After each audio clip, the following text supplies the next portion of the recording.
Pourquoi sont-ils si déjantés? Parce que ces trois-là étaient des cas dès l'enfance. Dès leur arrivée à l'orphelinat, ils mirent une religieuse KO d'un seul coup de poing. Leur air innocent séduisit les religieuses. À 10 ans, ils arrachaient gentiment les dents des religieuses, sans oublier de les anesthésier d'abord. S'ils étaient découverts, ils cachaient habilement les preuves, retournant la table pour en faire une table à manger. Bientôt ils eurent enfin quelqu'un pour les adopter. Le couple choisit finalement l'aîné. Dans la voiture, il fit un vœu joyeux à sa maman. La seconde suivante.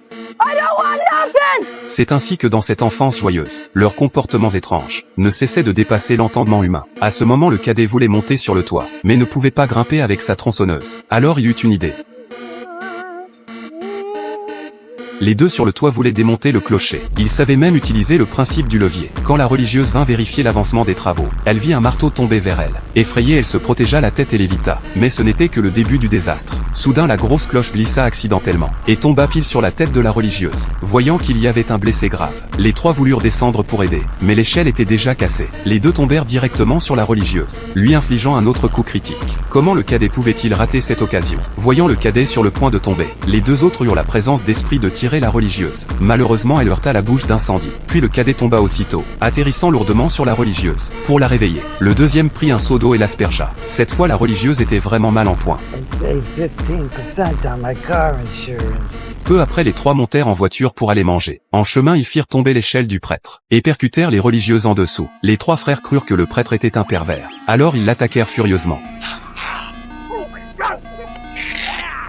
Sans l'intervention de la directrice, le prêtre n'aurait pas survécu. La directrice expliqua aux trois frères que le prêtre était invité pour aider. Mais ce qui les attendait fut une gifle. Puis le prêtre leur annonça que l'orphelinat allait fermer pour mauvaise gestion. Bien que les trois ne soient pas très intelligents, ils n'étaient pas non plus faciles à duper. Alors ils décidèrent d'aller en ville gagner de l'argent pour sauver l'orphelinat de la faillite. Bientôt ils montèrent sur leur vélo. Après avoir attaché leur ceinture, ils s'accrochèrent à une voiture qui passait. Les trois frères partirent joyeusement. Peu après arriver dans la grande ville, ils commencèrent à faire des numéros de cirque dans la rue. Bientôt un couple trouva les trois frères. La femme riche voulait qu'il tue son mari, car son mari avait une maladie incurable et souffrait chaque jour. Pour libérer son mari de cette souffrance, la femme riche n'avait qu'une exigence, que ce soit inattendu et sans effusion de sang. Les trois frères acceptèrent joyeusement. Le cadet fit preuve d'intelligence. Il poussa l'homme devant un bus. C'était vraiment inattendu. La femme riche s'enfuit en voiture terrifiée. Mais sans paiement, les trois n'allaient pas lâcher. Ils la suivirent jusqu'à chez elle. Mais elle apprit que son mari n'était pas mort.